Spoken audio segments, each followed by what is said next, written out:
तो हम अपने स्वाध्याय को आगे बढ़ाते हैं। माइंड सेट का स्वाध्याय कर रहे हैं डॉक्टर कैरोल की बुक का। तो अब यहाँ वो बताते हैं सफलता क्या है। निष्कर्ष। विकासवादी मानसिकता वाले लोगों के लिए सफलता का मतलब है अपना सर्वश्रेष्ठ प्रदर्शन करना, सीखना और बेहतर बनाना। और यही वह चीज है जो हमें चैंपियनों में देखने को मिलती है। जेकी जाइनर कर्सी हमें बताती हैं, मेरे लिए खेल की खुशी कभी जीत में निहित नहीं होती। मुझे प्रक्रिया से भी उतनी ही खुशी मिलती है जितनी कि परिणामों से। मुझे हारने से ज्यादा फर्क नहीं पड़ता, जबकि मुझे सुधार दिखाई देता रहता है। अगर वो प्रैक्टिस करती रहती हैं तो उन्हें वो ज्यादा अच्छा लगता है, जिससे उनके उसमें और अधिक सुधार दिखाई देता है।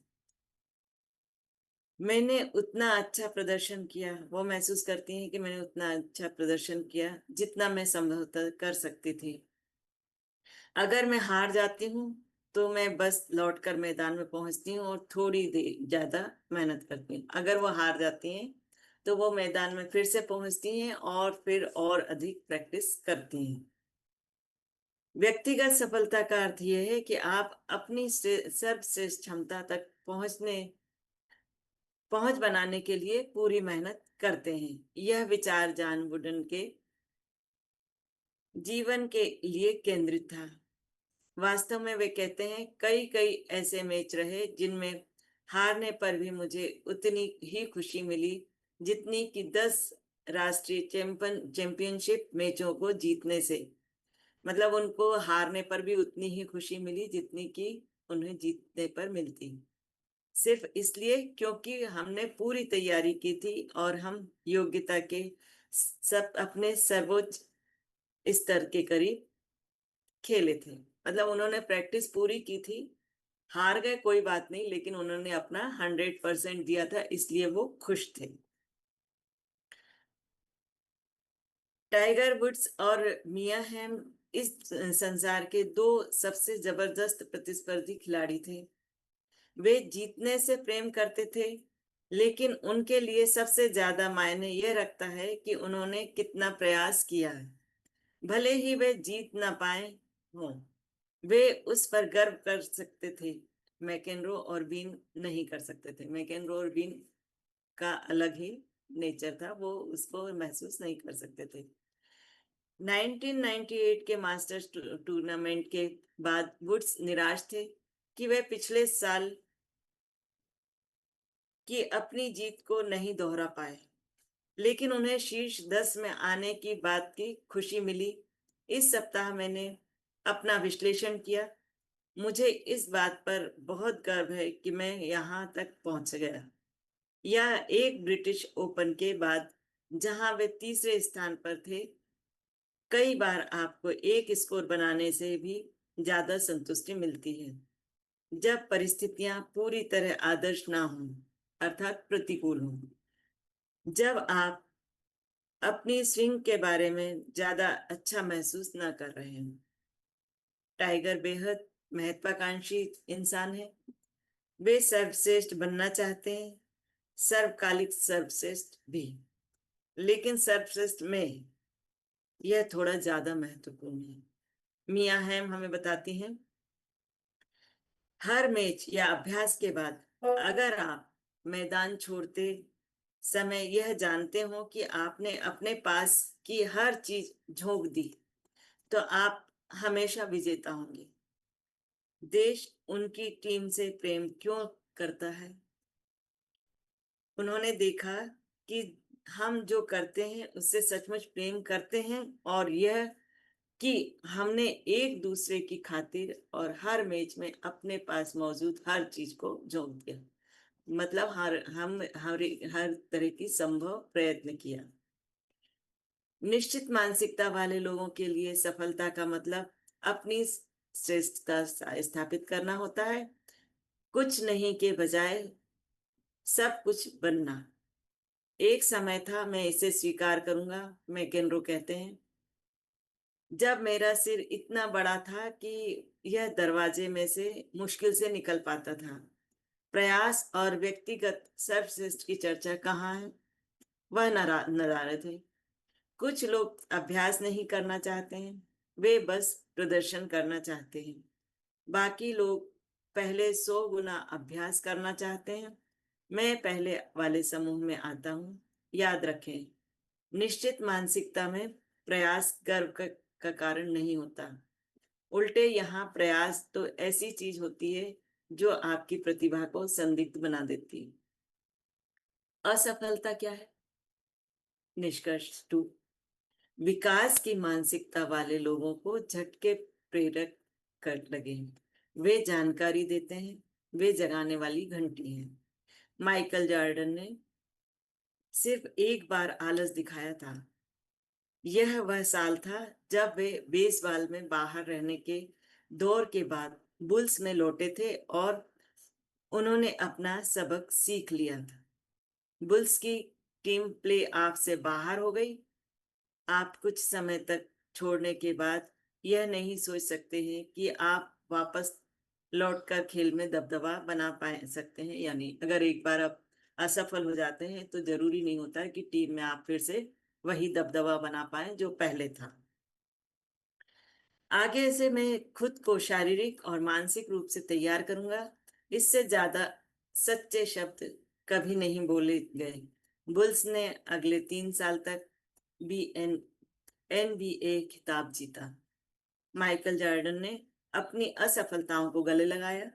वास्तव में नाइकी के विज्ञापन में वे कहते हैं, मैं 9,000 से ज्यादा शॉट चुका हूं। मतलब चूक गए हैं वो शॉट मारने से। मैंने लगभग 300 मैच हारे। 26 बार मुझ पर मैच जीतने वाला शॉट लेने के लिए भरोसा किया गया और मैं चूक गया।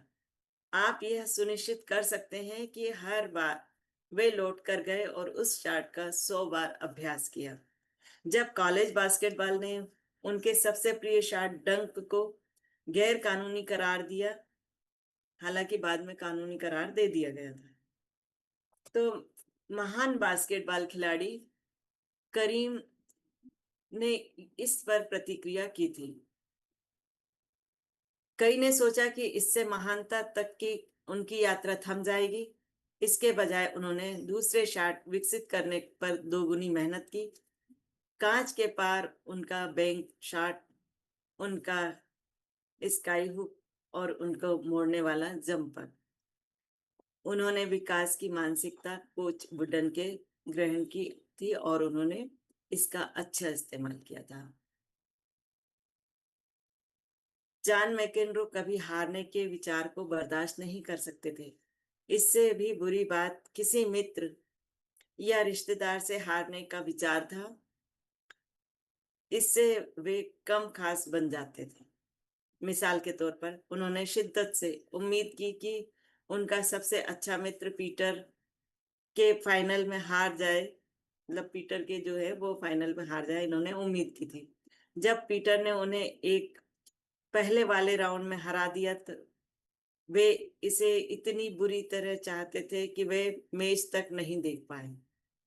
एक और बार उन्होंने शिकागो के फाइनल में अपने भाई पैट्रिक के खिलाफ खेला और खुद से कहा, ईश्वर, अगर मैं पैट्रिक से हार गया तो सब कुछ खत्म हो जाएगा। मैं सीयर्स टावर से कूद जाऊंगा। यहाँ देखिए कि असफलता उन्हें किस तरह प्रेरित करती थी। 1979 में उन्होंने विंबलडन में मिक्स डबल्स खेला। इसके बाद उन्होंने 20 साल तक दोबारा कभी मिक्स डबल नहीं खेला। क्यों? क्योंकि वे और उनकी पार्टनर 3 सीधे सेटों में हार गए थे।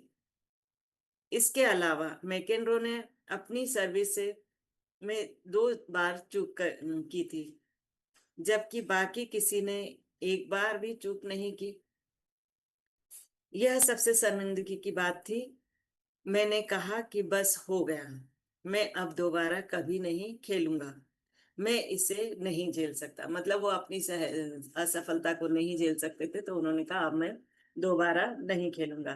1981 में मैकेनरो ने एक सुंदर काला लेस पाल गिटार खरीदा। उसी सप्ताह वे शिकागो में चेकर बोर्ड लाउंज में बड़ी गाई को सुनने गए। मतलब एक प्रोग्राम में वो गए जहां उन्होंने गिटार सुना। प्रशिक्षण लेने या अभ्यास करने के लिए प्रेरित महसूस करने के बजाय मैकेनरो ने घर लौटकर गिटार के टुकड़े टुकड़े कर दिए। जो कुछ गिटार उन्होंने सीखने के लिए खरीदा था, लेकिन जब वो वहां पर जाकर के उन्होंने वो प्रोग्राम देखा तो आकर के उन्होंने उसी गिटार के टुकड़े टुकड़े कर दिए। यहाँ देखें कि असफलता एक और प्रतिभाशाली लड़के सर्जियो गार्शिया को किस तरह प्रेरित करती थी, जिसके साथ मानसिकता की समस्याएं थीं। गार्शिया ने अपने बेहतरीन शाटों और अपने मनमोहक लड़कों जैसे व्यवहार से पूरे गोल्फ जगत में धूम मचा दी थी। वह छोटे टाइगर जैसा दिखता था, लेकिन जब उसका प्रदर्शन गोते खाने लगा तो उसका मनमोहक व्यवहार भी काफूर हो गया। उसने एक के बाद एक कैडी को निकाला और होने वाली हर गड़बड़ के लिए उन्हें दोष दिया। उसने एक बार तो अपने जूते तक को दोष दिया। मतलब ये कि हार गए तो उन्होंने अपने सामानों को दोष देना शुरू कर दिया।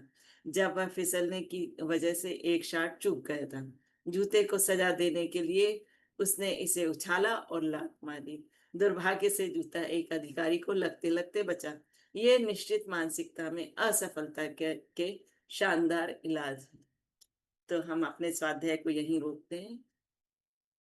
इतने अच्छे से सुनने के लिए सबका बहुत बहुत धन्यवाद।